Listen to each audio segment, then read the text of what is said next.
ব্যক্তির লাভ ক্ষতি থেকে শুরু করে রাষ্ট্রের উন্নয়ন সবকিছুর পেছনেই থাকে অর্থনীতির অবদান। সেজন্য দরকার আর্থিক হিসাব নিকাশ আর অর্থনীতির চুলচেরা বিশ্লেষণ।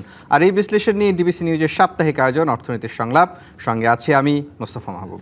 অর্থনীতির সংলাপের আজকের বিষয় বাজেট আসলেই কর আতঙ্ক। এই বিষয় নিয়ে আলোচনা করতে আজ আমাদের সঙ্গে স্টুডিওতে আছেন Dhaka chamber of commerce and ইন্ডাস্ট্রিজের সাবেক সভাপতি শামস মাহমুদ, আছেন বারবিডার সেক্রেটারি জেনারেল রিয়াজ রহমান এবং আছেন SMAC অ্যাডভাইজারি সার্ভিসেস লিমিটেডের ব্যবস্থাপনা পরিচালক স্নেহাশিস বড়ুয়া FCA। আপনাদের তিনজনকেই স্বাগত জানাই আমাদের আজকের অর্থনীতির সংলাপে। আমাদের অর্থনীতির সংলাপের আজকের আলোচনার বিষয় বাজেট আসলেই কর আতঙ্ক। এ বিষয় নিয়ে শুরু করতে চাই রিয়াজ রহমান, আপনাকে দিয়ে শুরু করতে চাই। বাজেটের আগে থেকেই আসলে যে প্রাক বাজেট আলোচনাগুলো আমরা দেখি, সেখানে মূলত ব্যবসায়ীদের নানান রকম সুযোগ সুবিধার প্রত্যাশা থাকে, কিন্তু এখন আমরা যে ইঙ্গিত পাচ্ছি প্রায় এই যে 9,30,000 কোটি টাকার যে বাজেট হচ্ছে, সেখানে প্রায় 6,95,000 কোটি টাকার মতো রাজস্ব আহরণের যে চাপ, সেটি তো আসলে ঘুরে ফিরে ব্যবসায়ীদের ঘাড়েই এসে পড়ে। সেই জায়গা থেকে একটু জানতে চাই, মানে নতুন অর্থ বছরে কর বৃদ্ধির কোনো আতঙ্ক আদৌ কি অনুভব করছেন কিনা? ধন্যবাদ। আমরা তো মনে করি আপনি যে কথাটা বললেন, প্রাক বাজেট আলোচনা হয়েছে, গত মাসেও হয়েছে আমাদের সাথে এনবিআরের কয়েকবার। তো আমি বারবার সবসময় বলি যে এই প্রাক বাজেট আলোচনাটা আপনি যেটা বললেন, এটা কিন্তু হওয়া উচিত সারা বছর ভরে। এটা নট অনলি বাজেট আসলেই, মানে ওই একটা মাসে আপনি যদি কতগুলি সেক্টর দেখেন, কয়েকশো সেক্টর, এখন এই 30 দিন বা 35 দিনের ভিতরে আপনি কতগুলি সেক্টরের কথা শুনবেন, কতগুলি সেক্টরকে নিয়ে আপনি কাজ করবেন আমার জানা নাই। এবং এটা হওয়া উচিত কিন্তু সারা বছর ভরেই। এবং দেখেন, এই যে আপনি বললেন কর আরও টার্গেট আরও হাই, অ্যাকচুয়ালি কিন্তু আমাদের যারা করদাতা, আমরা যারা কর দিতে চাই বা দিচ্ছি, এরাই কিন্তু এই মেকানিজমের আন্ডারেই কিন্তু পিষ্ট হচ্ছে এবং অনেক করের বাইরে কিন্তু অনেকে থেকে যাচ্ছে। এবং অনেক সরকারের অনেক সুযোগ সুবিধা, আমি মনে করি স্কোপ আছে এই কর আরও বৃদ্ধি করার, যদি তারা সেইভাবে কাজ করে। এখন কাজ করতে হলে কি করতে হবে? আমি বললাম ওই যে আলোচনা করতে হবে বছর ভরে এক একটা সেক্টরকে নিয়ে, এবং এটা আলোচনার ভিতরেই শুধু সীমাবদ্ধ থাকলে হবে না। এই সাজেশনগুলি নিয়ে ওই সেক্টরের সাথে আপনাকে কাজ করতে হবে। যেরকম ভাই ঢাকা চেম্বারের সাথে ছিলেন, আমি বারবিডাতে আছি, আরও কিছু আমাদের কোম্পানি আছে। যে কোনো সেক্টরে আমরা যদি কোনো প্রবলেম হয়, আমরা অ্যাটলিস্ট আমরা তো এখানে 20-25 বছর ধরে দেখছি যে what is going on. So আমার মনে হয় এটা বছর ভরে হওয়া উচিত। আমরাও সরকারকে কিছু কন্ট্রিবিউশন করতে পারবো, সাজেশন হোক, কীভাবে কর বৃদ্ধি করা হোক। নাহলে দেখা যায় কি একটা গোষ্ঠীর উপরেই কিন্তু এই বুলডোজার চলতে থাকে। এটা আপনি যেখানেই বলেন। আমি আরও আপনার এরকম অনেক সেক্টর দেখাতে পারবো যেখানে আপনি সরকারের কর আহরণ এবং সিস্টেম লস কোথায় হচ্ছে। অ্যাকচুয়ালি এই সিস্টেম লস থেকেও কিন্তু আমাদের পকেটে ট্যাক্স পেয়ার মানি কিন্তু সেখানে যাচ্ছে। যেরকম আমি একটু সংক্ষেপে বলতে পারি, 5ই অগস্টের পর কিন্তু দেখবেন ব্যাঙের ছাতার মতো এই আমরা যে টেসলা বলি বা অটো রিক্সা গাড়িগুলি বলি, এটা এমন আকারে ঢাকা শহরে ঢুকছে, মানে অল অফ আ সাডেন। এটা কিন্তু এরকম না যে প্ল্যান ওয়াইজ, এভাবে ঢুকছে যে এটা ওয়ান কাইন্ড অফ, আমি আগেও অনেক জায়গায় বলেছি, এটা ওয়ান কাইন্ড অফ ক্যান্সারে রূপান্তর হবে। এবং ঢাকা শহরে একটা জরিপে দেখা গিয়েছে যে 30 লাখ প্লাস, এত ছোট একটা শহর, 30 লাখ প্লাস আপনার অটো রিক্সা ঢাকা শহরে চলে। এটা কোনো ট্যাক্স দেয় না বা কিছু দেয় না। এবং আপনি দেখবেন যে এটার যে রাতের বেলা যে বা সকালে যে আপনি বিভিন্ন পাড়া মহল্লাতে যে ইলেকট্রিক কারেন্টগুলি দেয়, 99% এরা আপনার বৈদ্যুতিক চুরি করে অথবা সামহাও কোনো একটা সিস্টেম থাকে, যার কারণে সরকারের 10% সিস্টেম লস হচ্ছে ওখানে ইলেকট্রিক খাতে। তাহলে কি হলো দেখেন, আমাদের রাস্তাও আপনার ট্রাফিক গতি কমে গেল। এখানে সরকার বলতেছে জ্বালানি সাশ্রয় হইতে হবে, এইটা হইতে হবে, বাট আপনি তো রাস্তাটাই ছোট করে দিচ্ছেন এই গাড়িগুলির জন্য। আবার দেখেন সিস্টেম লস, এটা আমাদের নিজস্ব ট্যাক্স পেয়ারের পকেট থেকে আমাদের যাচ্ছে। দ্বিতীয় হচ্ছে, এটা একটা, আমি মনে করি একটা সিস্টেমের ভিতর পড়ে গিয়েছে এবং এটা যতই চেষ্টা করুক এখান থেকে বের হওয়াটা অনেক কষ্টকর, কারণ এই সিস্টেম একটা পুরো আন্ডার সিন্ডিকেট। এই যে দেখেন 10% বা 12% যে সিস্টেম লস যে গভর্নমেন্ট থেকে হচ্ছে, এটা তো আমাদের ট্যাক্স পেয়ার মানি বা সরকার সামহাও এটা ভর্তুকি দিচ্ছে বা কিছু একটা হচ্ছে, এইটাকে ট্যাকেল দেওয়ার জন্যই কিন্তু আবার আমাদের উপর চাপ আসতেছে। তাহলে আমার প্রশ্ন থাকে হলো এখানে এই টাকাটা কার পকেটে যাচ্ছে? আপনি দেখবেন আপনার একটা শ্রেণী আছে যারা এই ব্যবসা করে, এবং একটা অটোরিকশা নামাইতে, রাস্তায় নামাইতে আমি দেখেছি 70 থেকে 75,000 টাকা লাগে।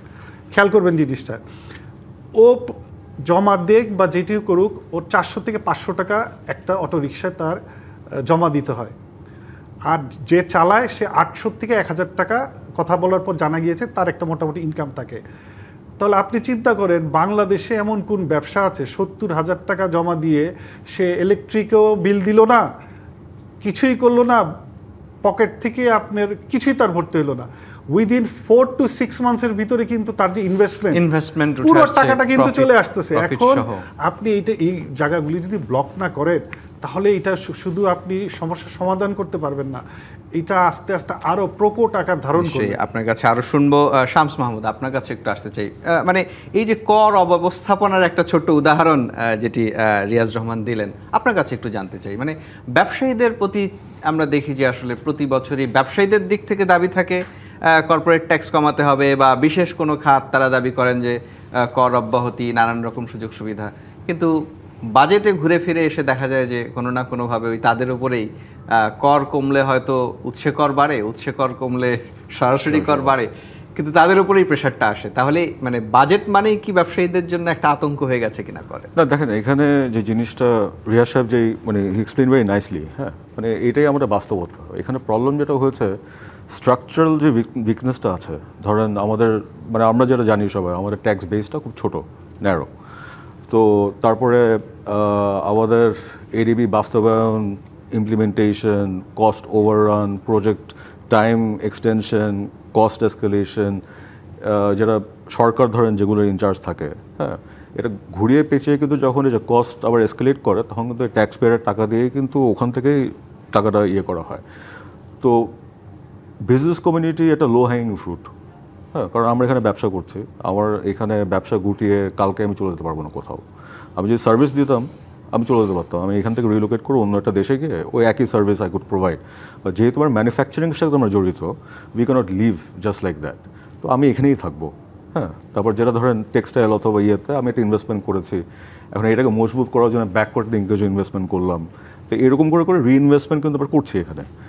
নাও দ্য থিং ইজ দ্যাট এখানে এই যে প্রত্যেক বছর যখন এই বাজেটের সময়টা আসে তখন একটা আতঙ্কের মধ্যেই থাকি, বিকজ এই ইনএফিসিয়েন্সিগুলো হাইড করার জন্যে অথবা মানে এটাকে নেক্সট বাজেটে যে আমাদের যে এখন একটা মানে একটা কালচার হয়ে গেছে যে গত বছর যদি 100 টাকা বাজেট হয় এই বছর 120 টাকা দিব, এই বছর যদি 120 টাকা হয় পরের বছর 140 টাকা দিব, ওইটার সাথে ওই যে হিসাবটা করার জন্য, হ্যাঁ, কম্পেয়ার করার জন্য তখন মানে আগে ব্যয় ঠিক করে তারপর আয়ের কথা, পরে আয়ের কথাটা সেকেন্ডারি। এখন সেকেন্ডারি তখন দেখা যাচ্ছে টার্নওভার ট্যাক্স আছে 0.5%, এটাকে 2% করে ফেলি আমরা।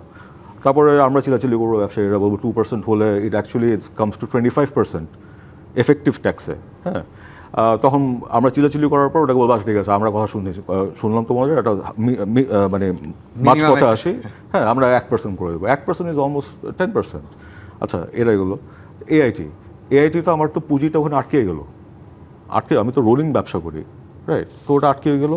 হ্যাঁ, রিফান্ড যেমন টেক্সটাইল সেক্টরে কিন্তু আমরা রিফান্ডটা পাই, হ্যাঁ, কিন্তু এটা যদি কম থাকে, এফেক্টিভ ট্যাক্স যেটা নির্ধারণ করেছে কম থাকলে অসুবিধা হয় না, যখন বেশি হয়ে যায় তখন রিফান্ড পাওয়ার ক্ষেত্রে আবার প্রবলেম হয়ে যায়। তো এইখানে একটা স্ট্রাকচারালি যে মানে একটা জিনিস আমরা দেখছি যে যতগুলো সেক্টর আছে যেখান থেকে ট্যাক্সগুলো আসে, এখানে অলমোস্ট 100 টাকা যদি আপনি আয় করেন, ওই 70 টাকা যেটা মানে ইয়ে আছে এগুলো কিন্তু সব ট্যাক্স এক্সেম্পট, হ্যাঁ, এখানে কিন্তু ট্যাক্স এক্সামশন আছে সেক্টরে। ওই 30% যারা ট্যাক্স দেয়, এই এন্টায়ার বাজেট ইজ ডিজাইন্ড ওই 30%-এর উপর কীভাবে ট্যাক্সটা বাইর করা যায়, অ্যান্ড এইখানেই প্রবলেমটা শুরু হয়। প্রবলেমটা স্টার্টস যে this is a structural weakness কিন্তু আমাদের ইয়ে, আর এখানে এখন অটোমেশনের কথা হচ্ছে, অনেক কিছুরই কথা হচ্ছে, কিন্তু দেখেন অটোমেশন করেন যাই করেন, আমাদের কিন্তু যে অভিজ্ঞতা, আমরা দেখেছি যে এখানে মানে যে প্রসিডিউরগুলো ফলো করা হয়, আমরা নিজেরাই এখন ব্যবসা হিসেবে আমরা কিন্তু বলছি যে government should go for automation definitely, but এখানে একটা করা উচিত, একটা মানে এক্সেপশন টু দ্য রুল করা উচিত যে লোয়েস্ট বিডার যাতে কাজটা না পায়, it should go to the best company who can deliver. হ্যাঁ, এই জিনিসটা যদি করতে পারে, এটা একটা প্রসেস অ্যান্ড জবাবদিহিতার একটা আওতায় জবাবদিহিতা থাকবে। কিন্তু এই যে করের যে জিনিসটা, এখানে যেমন কথার কথা, আপনি যদি মানে কর্পোরেট ট্যাক্সের কথা আপনি বললেন, যে কর্পোরেট ট্যাক্স একটা থাকে, আমার তোকে প্রফিট করতে লাগবে। বর্তমান পরিস্থিতিতে আমরা কিন্তু মেজরিটি ব্যবসায়ী, আমরা কিন্তু মানে দাওয়ালে বারবার পিঠ থেকে গেছে এখন, মানে আমরা কোনো না কোনোভাবে টিকে আছি। তো এক্সিস্টিং ব্যবসা যদি আপনি ট্যাক্স ইম্পোজ করে, অ্যাডিশনাল ট্যাক্স ইম্পোজ করে, আমাকে যদি আপনি ফোর্সড করে যদি আমাকে ডিফল্টারই বানিয়ে দেন, তাহলে তো বিজনেস ল্যান্ডস্কেপ তো এখানে কিছু মানে ভালো কিছু আমরা পাবো না। তো আমরা আশা করবো যে এই বাজেট, একটা জিনিস হলো যে this budget is very important for a lot of things. সবচেয়ে ইম্পর্টেন্ট হলো এই বাজেটটা ইন্ডিকেট করবে সরকারের মেন্টালিটিটা কি হবে, 5 বছরটা আসলে কেমন 5 বছর এটা কি ইনভেস্টমেন্ট সিকিং হবে নাকি, এটা কিন্তু এই বাজেটটাই উইল বি এন ইন্ডিকেশন। নিশ্চয়ই আপনার কাছে আরো শুনবো। স্নেহাশিস বড়ুয়া, আপনি তো এনবিআর এর সাথে কাজ করেন, আমরা প্রাক বাজেট আলোচনায়ও দেখেছি যে আপনি নানান রকম যুক্তিতর্ক দিয়ে আসলে এই সংস্কারের কথা বলেছেন। তো আমাদের দুই আলোচক যে কষ্টের কথাগুলো বললো, আপনি কি তার সাথে একমত কিনা? আসলে প্রথমে ধন্যবাদ আপনাকে আমাকে এখানে আমন্ত্রণ জানানোর জন্য। তো এটা খুবই স্বাভাবিক যে আপনার হেডলাইনটা যেটা দিয়েছেন যে বাজেট আসলেই কিন্তু কর আতঙ্কটা তৈরি হয়, এটা খুবই ন্যাচারাল। রিয়াজ ভাই এবং শামস ভাই যেটা বললেন, এটা দেখেন যে আমাদের এই বছরের টার্গেট ছিল 4,99,000 কোটি টাকা, আমরা এর মধ্যে কালেক্ট করেছি 10 মাসে 3,27,000 কোটি টাকা। সো আমাদের এখনও গ্যাপ আছে প্রায় কত 1,76,000 কোটি টাকার মতো গ্যাপ আছে। এর মধ্যে এই 3,27,000 থেকে আমরা কত দূর যেতে পারবো, হয়তো ধরেন খুব বেশি চাপাচাপিগুলো হয়তো 4 লাখের কাছাকাছি যাব। আর যদি আপনার টার্গেটটা থাকে 6 লাখ কোটি টাকা আহরণ করতে হবে, তাহলে 4 লাখ থেকে যদি 6 লাখে যেতে হয়, তাহলে এটা কিন্তু it's not a shuttle change, double, এটা অলমোস্ট 50% কিন্তু বাড়াতে হবে। তাহলে 50% আসবে কোত্থেকে?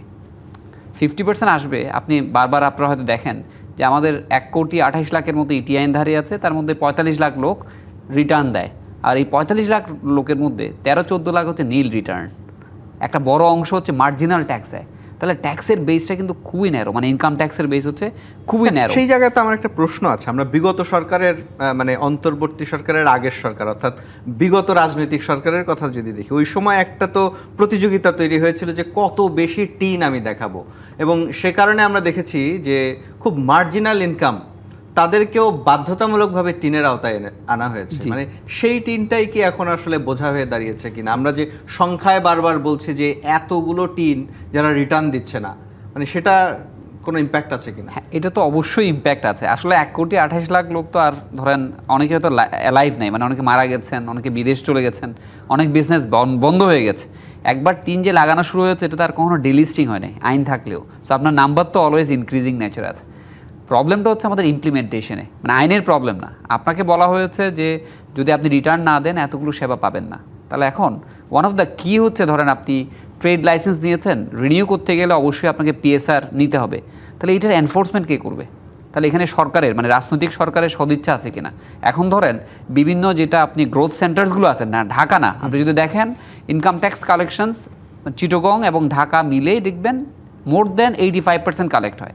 তার মানে আপনার ইকোনমিক অ্যাক্টিভিটি কি শুধু এখানেই হয়? মানে বাংলাদেশে কি অন্য কোনো জায়গায় ইকোনমিক অ্যাক্টিভিটি হচ্ছে না? সো তাহলে দেখেন পুরো ইকোনমিক চাপটা পড়ে যাচ্ছে এটা দুটো শহরের মধ্যে। বাকি জায়গায় আপনি দেখবেন কোনো ট্যাক্স রিটার্ন ফাইলিং বা কোয়ালিটি ফাইলিংয়ের কিন্তু কোনো ইস্যুজই নেই। তো তার মানে এনবিআর এর কাছে ডাটা আছে সার্কেল ওয়াইজ কে কোন অঞ্চলের অধীনে আছে। সো তারা যদি এনফোর্সমেন্টে না যায়, যে ওদেরকে কমপ্লায়েন্স বলেন বা ভলান্টারি বলেন বা আপনি ইনসেন্টিভাইজেশন করে যদি আপনি কি নেটে আনতে না পারেন, তাহলে তারা তো রিটার্ন দিবে না। তাহলে এই ক্ষেত্রে যখন আপনি একটা কি সেবা নিতে যাবেন, যে এজেন্সি আছে সে যদি চাপ না দেয়, তাহলে প্র্যাকটিক্যালি আপনি তো নেটটা তো বাড়াতে পারছেন না। সো যদি ভ্যাটে যদি যান, আমাদের প্রায় ধরেন এই সরকারের আমলে, মানে আমাদের অন্তর্বর্তীকালীন সরকারের আমলে দেখবেন 1 মাসে কি বলে 1 লাখের উপরে আপনার ভ্যাট রেজিস্ট্রেশন বেড়েছে। তো কাগজে কলমে ওরা যদি ভ্যাট রেজিস্ট্রেশন নিয়ে থাকে, আপনি দেখবেন ভ্যাটের কিন্তু গ্রোথটা অত ভালো হয়নি। তা আলটিমেটলি যদি আপনার রেজিস্ট্রেশন বাড়ে, তাহলে ভ্যাটের গ্রোথটা কোথায় গেল? তার মানে ওই যে কোয়ালিটি পিপল, মানে যারা ভ্যাট দেওয়ার কথা, তাদেরকে কিন্তু আপনি চেনে আনতে পারেননি। 7 বা 8 লাখ লোকের মধ্যে যদি 4 লাখ লোক রিটার্ন ফাইল করে, আপনি কি জানেন মানে 50%-এর উপরে ভ্যাট আসে 109টা প্রতিষ্ঠান থেকে। 50%। আর ধরেন যদি আরেকটু সার্ভে করেন দেখবেন 90% আসে খুব বেশি হলে 1000 থেকে 1500 প্রতিষ্ঠান থেকে। তার বাংলাদেশে কি আসলেই ভ্যাট দেওয়ার মতো ক্ষমতা কি এই এতগুলো অল্প প্রতিষ্ঠানের? সো যার ফলে ভ্যাটের যে লিকেজটা হয়, ভ্যাটের যে লিকেজ এটা কিন্তু এক্সট্রিম। সো ওই ভ্যাটের লিকেজটা যদি বন্ধ করতে না পারেন আপনি ইনকাম ট্যাক্সও তো আদায় করতে পারবেন না। So it is more about কেন বড় করদাতারা চাপে থাকেন, কারণ দিনের শেষে গিয়ে যখনই গ্রোথ টার্গেটটা থাকবে আপনি তো নেট বাড়াতে পারছেন না, তাহলে এক্সিস্টিং যারা আছে তাদের উপরে প্রেশার পড়বে। এবং শামস মাহমুদ সাহেব যথেষ্টই বলেছেন যে দেখেন আপনি আপনার যতগুলো ট্যাক্স কালেক্ট করেন, ধরেন 6.5% অফ দ্য জিডিপি, আপনি ইনকাম ট্যাক্স বলেন, ভিএটি বলেন বা কাস্টমসে বলেন, আমি এর থেকে বেশি কর ছাড় দিচ্ছি, এক্সামশনস দিচ্ছি। এই এক্সামশনসগুলো তো বিভিন্ন পলিটিক্যাল কারণে অনেক মোটিভেটেড ছিল। আমি কখনো সরকারের যে ন্যাশনাল স্ট্র্যাটেজি তার সাথে অ্যালাইন্ড হয়ে কিন্তু এক্সামশন দিই। আজকে পাকিস্তানের সাথে আমাদেরকে কম্পেয়ার করতে হয় কেন? পাকিস্তানের সোলার মানে আপনার রিনিউয়েবল এনার্জির পার্সেন্টেজ অনেক higher as compare to Bangladesh. কেন?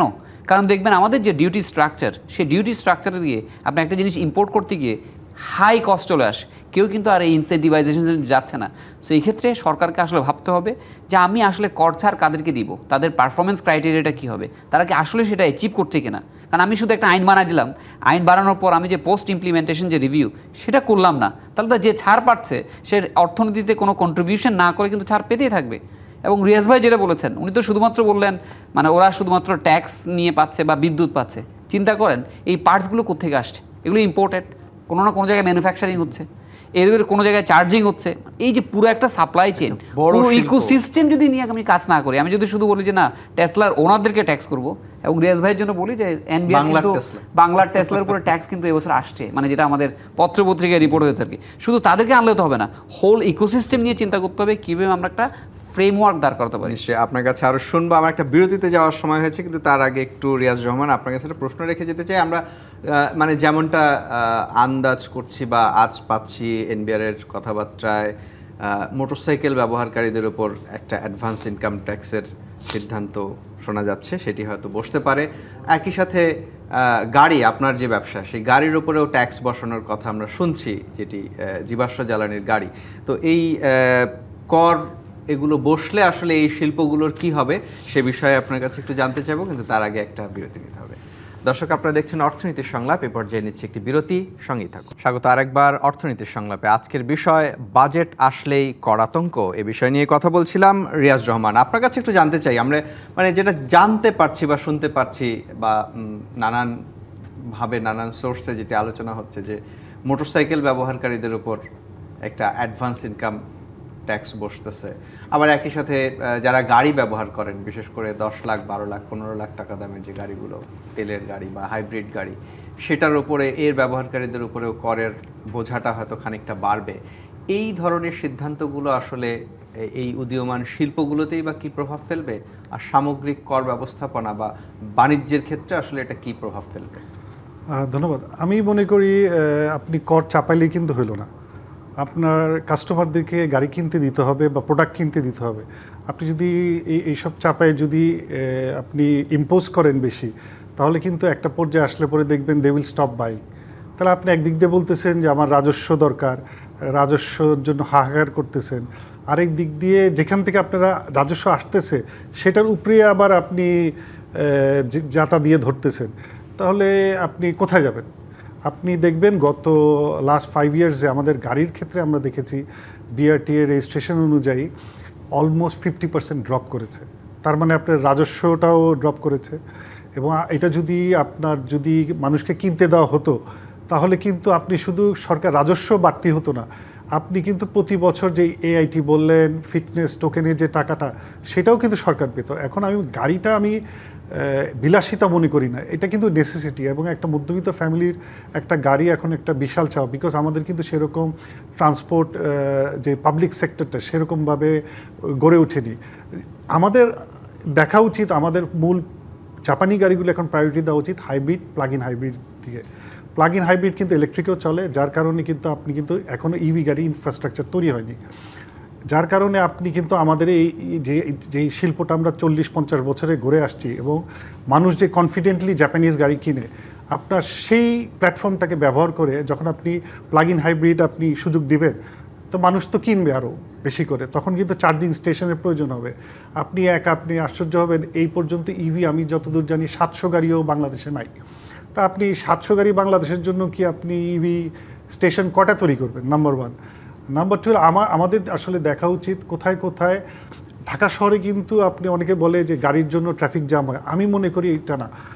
আমাদেরকে এই যে অবৈধ গাড়িগুলি, সেই গাড়িগুলি, সেটা অটো, আপনি একটু আগে বললেন ওখানেও 5,000 টাকা আমি জানি কর আরোপ হওয়ার কথা।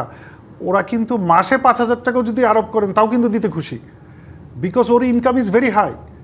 সো এটা কোনো ব্যাপার না তাদের জন্য, আমি মনে করি। আপনার দেখতে হবে কিভাবে রাস্তাগুলি ফ্রি করা যায়।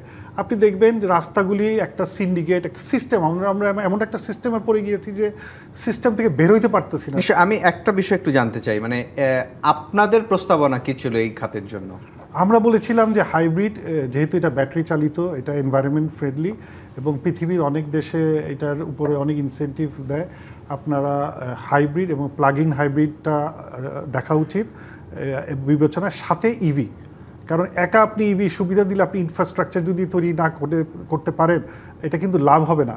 এবং আরও মেক শিওর করতে হবে বাংলাদেশে ইভি গাড়ি যেন কোয়ালিটি গাড়ি ইভি আসে, কোয়ালিটি আসে নিশ্চয়ই। আমি আপনাকে একটু যোগ করব, ইভির জন্য যে আগাচ্ছে, আমাদেরও দেখতে হবে গভর্নমেন্টকে যে আশেপাশে দেশগুলিতে হোয়াট ইজ গোয়িং অন। যেরকম আমি ছোট্ট করে বলি, কিছুদিন আগে গত বছর জাপানে ওসাকায় এক্সপোর্ট জন্য কিছু ওরা দেখেছে যে কুইক কিভাবে আনা যায় ইভি বাস, তো ওরা চট করে চায়নার থেকে কিছু ইভি বাস নিয়ে আসছে একটা এক্সপোর্ট জন্য ওসাকায়। 190টা ইভি বাস ওদের বিভিন্ন যারা এক্সিবিশন ভিজিট করতে আসে তাদেরকে স্টেশনগুলিতে নামানোর জন্য, তারপর স্টেশন টু স্টেশন পয়েন্টগুলিতে, এটা নট হেভি ডিউটির কাজে না। তো ওরা এক্সপেরিমেন্টে এটা দেখতে গেছে এবং ভালো কোয়ালিটির ইভি বাস চায়নার থেকে এসছে, কারণ জাপান কিন্তু কোথাও কম্প্রোমাইজ করে না। সেখানে দেখা গিয়েছে 1 বছরও যায়নি, ইভি বাসগুলি কিন্তু ব্রেক ফেল করতেছে, ওর স্টিয়ারিংয়ে ওরা অ্যাক্সিডেন্টে কবলে কোয়ালিটি পড়ছে সার্ভিস পাওয়া যাচ্ছে এবং না সেখান থেকে। আমি মনে করি ইভি স্টিল আন্ডার, আপনার এখনও ইভির অনেক, ওরা এত ভালো কোয়ালিটির বাস পাঠানোর পরও জাপানে এই ঘটনা ঘটেছে এবং ওরা একটা ইনভেস্টিগেটিভ টিম করেছে, যেখানে আপনার 190টা যে বাস নিয়েছিল পুরো বাসটা তারা স্ক্র্যাপ করে ফেলছে। নিশ্চয়ই এই অভিজ্ঞতা থেকে আসলে আমাদেরও শিক্ষা নেওয়া উচিত। শামস মাহমুদ, আপনার কাছে একটু আসতে চাই, মানে এই যে প্রতিটা ক্ষেত্রেই বা প্রতিটা খাত থেকেই মানে অর্থনীতি যে খাদের কিনারা থেকে ঘুরে আসলো, আমরা তো দেখলাম অন্তর্বর্তী সরকারের ওই সময়টা আসলে খুব বেশি যে আমরা এগোতে পেরেছি তা না, আষ্টে পৃষ্ঠ ওই একই জায়গায় ঘুরে বেরিয়েছে। সেই জায়গা থেকে একটু জানতে চাই, অনেকগুলো খাত যারা মানে এখন রীতিমতো অভিযোগ করছেন যে তাদের টিকে থাকাটাই একটা প্রশ্ন হয়ে দাঁড়িয়েছে, তো সেখানেও এই যে আপনি যেটা বলেছিলেন শুরুতে যে বাড়তি কর আহরণের যে কষাঘাত, সেটা সহ্য করে আসলে অর্থনীতি কি তার স্বাভাবিক প্রক্রিয়ায় ফিরতে পারবে বলে আপনি মনে করেন? না, দেখেন এখানে বর্তমানে যেমন যারা দেখছে এই প্রোগ্রামটা, মানে দর্শকদের কাছে আমি একটা প্রশ্ন করতে চাই, মানে আমরা কি মনে করি যে সব কিছু, মানে ব্যবসা বাণিজ্য সব কিছু খুব সুন্দর করে সবাই করছি, মানে এভরিথিং ইজ ফাইন, বাংলাদেশে কোনো সমস্যা নেই, দ্রব্যমূল্যে ইনফ্লেশনের এফেক্ট নেই, ইন্টারেস্ট রেটের সহনীয় পর্যায়ে আছে? যদি হ্যাঁ হয় দেন ইটস এ ডিফারেন্ট কোয়েশ্চেন, কিন্তু আমরা ব্যবসায়ী হিসেবে মনে করি না। হ্যাঁ, আমরা কিন্তু আওয়ামী লীগের সময় থেকে 2019 সাল থেকে আমরা কিন্তু বলে আসছি যে সামথিং ইজ, মানে things are not good, things are not right. হ্যাঁ, আপনি যদি দেখেন নিউজ পেপার ক্লিপিংসও দেখেন, আমরা 19 সাল থেকে বলছি যে things are not good. 9/6 interest rate করা হয়েছিল। এই গতকালের আগের দিন বাংলাদেশ ব্যাংকের একটা মিটিংয়ে বলা হয়েছে যে ইন্টারেস্ট রেট যদি কমানো হয়, আগের অভিজ্ঞতা বলে যে এটার কোনো সুফল আসেনি। কিন্তু এখন আমরা যেটা জানি, ওই সময় কি হয়েছিল যে অলিগার্ক যে শ্রেণী ছিল, ওনারা এইসব ফান্ডগুলো ডাইভার্ট করে ওনারা ব্যবসা প্রতিষ্ঠানে নিয়ে গেছিলো। সাধারণ যারা ব্যবসায়ী ছিলাম আমরা, আমাদের কাছে এই টাকাগুলো আসেনি। তো আমরা কিন্তু তখন থেকে উই হ্যাভ স্ট্রাগলড, নাম্বার 1। ওখান থেকে ধরেন 5ই আগস্টের পরে আমরা একটা শকের মধ্যে দিয়ে গেছি। অ্যান্ড যে ব্যবসাগুলো ধরেন ঠিক করে মানে পরিচালনা করছিল না, ওগুলো বন্ধ হয়ে গেছে, ডিফল্টার হয়ে গেছে। যারা একটু সচল ছিল, মানে ছিল, ওনারা টিকে গেছে, তো সবাই ক্যাশ ফ্লোর ক্রাইসিসে পড়েছে। বর্তমানে মানে বর্তমান যে সরকার যেটা এসেছে, এনারা কিন্তু আনফর্চুনেটলি প্রিভিয়াস ইন্টারিম গভর্নমেন্টের পলিসিগুলো ইনহেরিট করেছে। So and we all know যে it wasn't a business friendly government, interim government. So they have inherited this as a budgetary shortfall, tax collection shortfall. এটা কিন্তু ওনাদের পলিসির জন্য কিন্তু শর্টফলটা এদের ঘাড়ে আসছে। এর সাথে যোগ হয়েছে ইরান যুদ্ধ, হ্যাঁ, তেলের দাম বেড়ে গেছে, এটা একটা ইনফ্লেশনারি এফেক্ট। এখন দেখবো না, 3 মাস পরে কিন্তু আমরা দেখবো ইকোনমিতে। So this is the present scenario. So ব্যবসার বাণিজ্যের অবস্থা ভালো না। ভালো যদি হতো আপনি বলতে পারেন আমি ট্যাক্স বাড়াবো, আমি এখানে এই অ্যাডিশনাল ট্যাক্স, এই সারচার্জ দেবো, এগুলো বলতে পারতেন।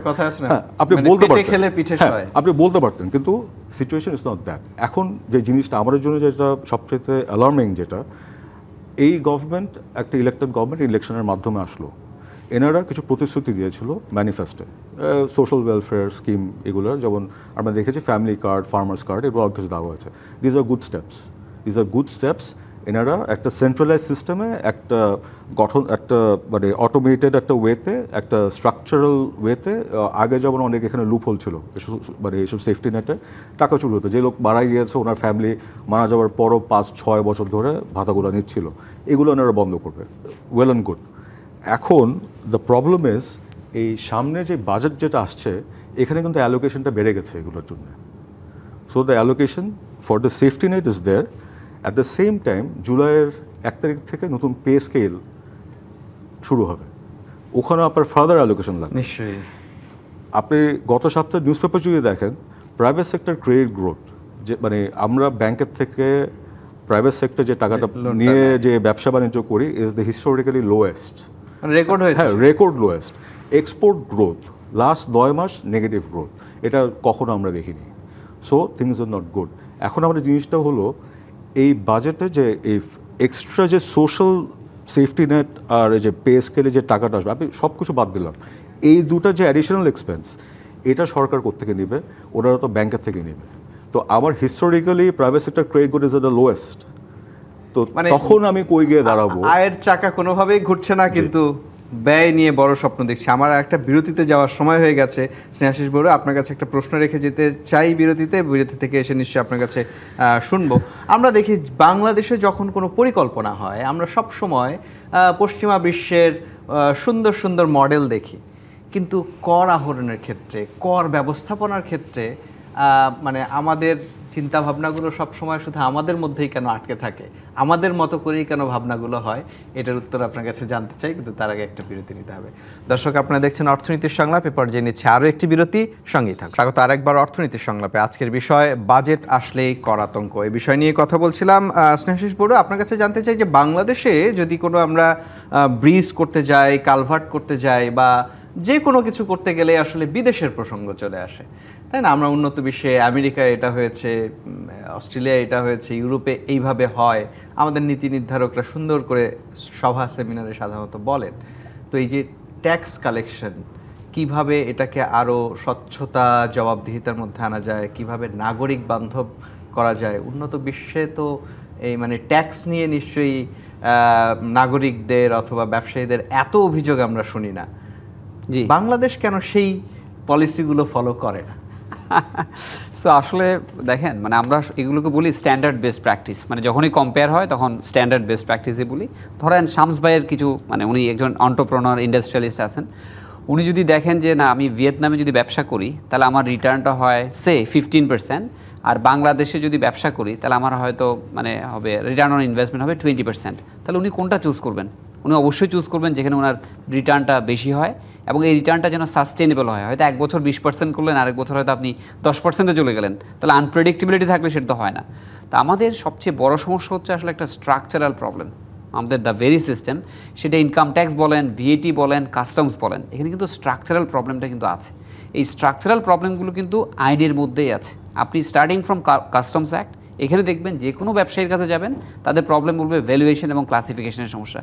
ভিএটিতে যাবেন, তাহলে দেখবেন বলে রেট ইজ টু হাই, এবং ভ্যাট আইনটা এত কমপ্লেক্স, এটা বিজনেসের জন্য কমপ্লাই করা অনেক ডিফিকাল্ট। আর ইনকাম ট্যাক্সের কথা দেখেন, যদি আমরা বলি যে এখানে আপনি রেট বলবেন, আসলে রেট কত সেটা কিন্তু আনপ্রেডিক্টেবল, কারণ এত বেশি পরিমাণে টিডিএস হয়, মানে ট্যাক্স ডিডাকশন অ্যাট সোর্স হয়।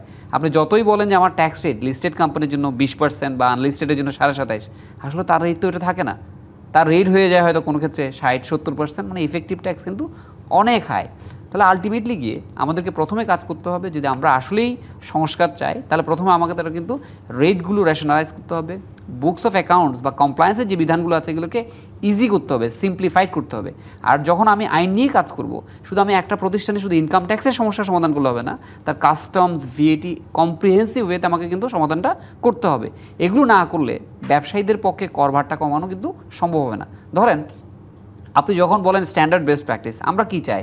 একজন ব্যক্তি হিসেবে যখন আমি রিটার্ন ফাইল করব, এনবিআরের যে সুন্দর একটা উদ্যোগ অনলাইনে ট্যাক্স রিটার্ন ফাইল করা, আমি দেখব বছরের শেষে যখন আমি ট্যাক্স রিটার্ন ফাইল করব, আমার রিটার্নটা পুরোটাই প্রি ফাইলড, মানে আমার সমস্ত অ্যাসেট লায়াবিলিটিগুলো রিটার্ন ফরম্যাটে আসবে, আমি শুধু চেক করব, দিয়ে দিব। এবং যদি আমি কোনো কারণে বেশি কর দিয়ে থাকি, তাহলে এই করটা যদি আমার কি হয়, একটা নির্ধারিত সময়ের মধ্যে আমার অ্যাকাউন্টে চলে আসে, তখন মানুষের মধ্যে কি হবে, একটা মানে একটা আস্থা তৈরি হবে যে না, আমি ভাই কর দিলে করটা ফেরত পেতে পারি। মানে আমি যদি ভুলেও বেশি দিয়ে ফেলি সেটা রিটার্ন চলে আসে। এবং যে সমস্ত জায়গায় আইনের মধ্যে সমস্যা আছে, মানে মিনিমাম ট্যাক্স নামে কনসেপ্ট আছে, ফেরত দেওয়া যায় না, ওই আইনগুলোকে যদি ঠিক করতে পারি এবং ফেরতের সিস্টেমটা যদি করতে পারি, তাহলে দেখবেন একটা আস্থা ফিরবে। সেকেন্ড হচ্ছে ফেসলেস থিং, যে আপনি দেখবেন এবার অনেকেই কিন্তু রিটার্ন দিতে গিয়ে কারো কাছে কিন্তু কোনো উপরি টাকা দিতে হয়নি, কারণ অনলাইনে আপনার অ্যাকনোলেজমেন্ট রিসিপ্ট চলে আসছে। এটা কিন্তু একটা আস্থার বড় জায়গা। ঠিক তেমনি ব্যবসায়ী যখন হবেন, মানে কর্পোরেট রিটার্ন যখন দিবেন, উনিও যদি অনলাইনে দিতে পারেন, উনিও কিন্তু একটা আস্থা ফিরে পাবেন।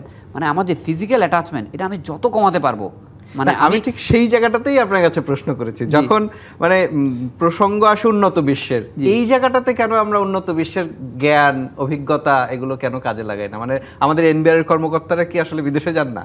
না না, অবশ্যই বিদেশে যান, কেন যাবেন না? তাহলে ওই জ্ঞান তারা এখানে কেন অ্যাপ্লাই করতে চান না? মানে কার স্বার্থে, কার লাভে আসলে মানে এটা আঘাত লাগে? আসলে এটা তো আমি বলবো না একা শুধু এনবিআর এর একটা স্বার্থ আছে, এখানে পুরোটা একটা কি হচ্ছে, একটা আমি বলবো একটা ইকোসিস্টেম। মানে আপনি বিজনেসম্যান বলেন, কালেক্টর বলেন, কনসালটেন্ট বা প্রফেশনাল বলেন, এটা তো পুরোটা একটা কি, একটা ইকোসিস্টেমের পার্ট। এখানে কাউকে এককভাবে যদি আপনি বলেন যে না ওনার জন্য এটা হচ্ছে, সেটা কিন্তু বলাটা ঠিক হবে না। তাহলে এই ইকোসিস্টেমের সবাই আসলে এই সমস্যাটাকে জিয়ে রেখে লাভবান হয় না, অবশ্যই লাভবান হয়। আপনার যদি লাভ না হয় তাহলে আপনি টাকা দিবেন কেন?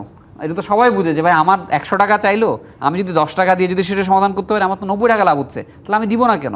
মানে এই সিস্টেমের কিন্তু বেনিফিশিয়ারি কিন্তু সবাই, কিন্তু দিনের শেষে গিয়ে সবচেয়ে বড় ক্ষতিটা হচ্ছে কিন্তু দেশের।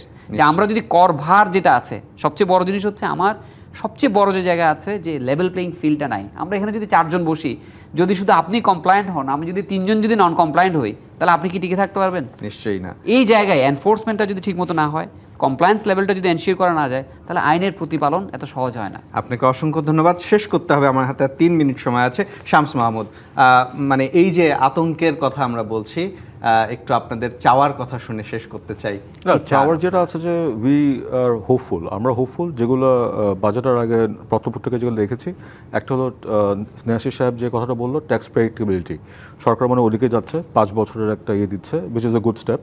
আদার থিং হলো যে এফডিআই এর উপর ওনারা এমফাসিস করছে কীভাবে এনেবলিং বিজনেস অ্যাটমসফিয়ার করা যাবে, দ্যাটস অলসো গুড থিং। কিন্তু আমাদের মেইন অফ কনসার্ন ইজ যেটা এক্সপেন্ডিচার, যেটা আমরা এখন দেখতে পাচ্ছি যে যেখানে হবে, অ্যান্ড প্রাইভেট সেক্টর ক্রেডিট গ্রোথের কী হবে। কারণ প্রাইভেট সেক্টর ক্রেডিট গ্রোথ যদি কমে যায়, সরকার যদি এক্সপেন্ডিচারটা বাড়ে, তখন কিন্তু এই যে আমরা previously what we have seen is like SRO জারি করা, এসআরও জারি করে মানে আপনার ট্যাক্স আদায় করা, এগুলো করা, এগুলো যাতে না হয়, আমরা উই আর হোপফুল যে এরা ব্যবসায়ী বান্ধব হবে। অ্যান্ড এই বাজেটটা is important for the country for lot of things. LDC graduation সামনে আছে, এটাই কিন্তু ইন্ডিকেশন দেবে এই বাজেটটা, যে এটাকে ইনভেস্টমেন্ট ফ্রেন্ডলি একটা government for the next 5 years হবে, নাকি এটা গতানুগতিক ফলস প্রফিটের মতন আগের যে বাণীগুলো আমরা শুনে শুনে মানে আশার আলো দেখে তাকিয়ে থাকতাম, কিন্তু পরে দেখতাম যে না, আগের জিনিসগুলাই করছে। এটা হবে, বাট উই আর হোপফুল যে it will be the latter. And ওনারা যেটা বলছে, ওনারা এটা এক্সিকিউট করলে এটা ভালো হবে সবার। নিশ্চয়ই। আলোচনা শেষ করব রিয়াজ রহমান, আপনাকে দিয়ে প্রত্যাশার কথা শুনতে চাচ্ছিলাম, আপনার কাছেও একটু শুনতে চাই। এই যে ব্যবসায়ীরা আতঙ্কের মধ্যে আছেন, আমরা কেউই সেই অবস্থা চাই না। আমরা চাই ব্যবসা বাণিজ্যের চাকা সচল হোক, অর্থনীতি গতি পাক, মানুষের কর্মসংস্থান হোক, আপনাদের আয় হোক, আপনাদের করও বেশি হোক। আপনার প্রত্যাশার কথা শুনতে চাই। এই যে একটু আগে বলেন আতঙ্কের কথা, আমি চাই এই আতঙ্কটা দূর হোক, এই সিস্টেমটা ভাঙুক। এই সিস্টেমটা না ভাঙলে দেখবেন আমাদের যে নেক্সট জেনারেশন এবং যারা বড় বড় মাথা, যারা ব্যবসা করতে চায়, এই দেশে কেউ থাকবে না। আমি যেরকম আমার ছেলেরাই এই দেশে থাকতে চাচ্ছে না। আপনি কাকে নিয়ে তাহলে ব্যবসা করবেন? আমার 5টা generation, 5 generation is a businessman. এখন আমার পরের জেনারেশন বলতেছে যে এই এত সমস্যা, তোমাদের সিস্টেমের সমস্যা, তারা তো লেখাপড়া করতেছে, দে আর স্টাডিং, তাদের হাতে এখন ইন্টারনেট, তাদের হাতে এখন গুগল, সব কিছু তারা দেখতে পায়। আপনি তাদের বোকা বানানো যাবে না, যে জেনজি বলে তাদেরকে আপনি বোকা বানাইতে পারবেন না, তারা সব কিছু তাদের হাতের মুঠোয়। আপনি তাদেরকে কিভাবে কনভিন্স করবেন? কনভিন্স করার ওয়ে হচ্ছে ব্যবসায়িক পরিবেশ ক্রিয়েট করতে হবে, এই সিস্টেমটাকে ভাঙতে হবে যেন ওরা এই দেশ থেকে না যেতে পারে। আপনি একটু আগে বললেন যে ভিয়েতনাম, কাম্বোডিয়া, এই দেশগুলি তারা ওয়েলকাম জানাচ্ছে, আসো ব্যবসা করো, তোমার কি লাগবে, কোথায় সমস্যা আছে বলো, আমরা সলভ করে দিব। আর এইখানে অনেক জায়গা আছে আপনি যাওয়ার পরও বছরকে বছর আপনার স্যান্ডেলের তলিক হয়ে যাবে, কিন্তু আপনার সেই সমাধান আর কেউ পায় না। আমি এই সিস্টেমগুলি বলতেছি যে এটা দেখার সেই ধরনের লোক লাগবে, দেশকে ভালোবাসতে হবে যে না আমি চাই দেশটা আগাক, যেন আমরা এই যে ভিয়েতনাম, কাম্বোডিয়া, আমরা তো এগিয়েছিলাম ওদের থেকে, কিন্তু আস্তে আস্তে ওদের এক্সাম্পল আমাদের কেন দিতে, আমাদের এক্সাম্পল যেন সারা পৃথিবীর লোক দিতে পারে যে হ্যাঁ বাংলাদেশ বলে একটা দেশ আছে, সেখানে ওরা এই আগামী 5 বছরে এইভাবে এগিয়ে গিয়েছে। এই জিনিসটা আমি চাই এবং আমি এই স্বপ্নটা দেখতে চাই যেন আমাদের আগামী প্রজন্ম এই দেশে ব্যবসা করতে পারে এবং সেই ব্যবসায়িক পরিবেশ যেন সৃষ্টি হয়, এটি আমি চাই। আপনাকে অসংখ্য ধন্যবাদ, আপনাদের তিনজনকে অসংখ্য ধন্যবাদ আমাদেরকে সময় দিয়েছেন। আপনার মতো আমরাও চাই বাংলাদেশ এগিয়ে যাক। দর্শক, আজকের মতো বিদায় নিচ্ছি অর্থনীতির সংলাপ থেকে। ফিরবো আগামী শনিবার রাত 10টায়। থাকবেন অন্য কোনো অতিথি, থাকবেন আপনারাও। ডিবিসি নিউজের সঙ্গেই থাকুন।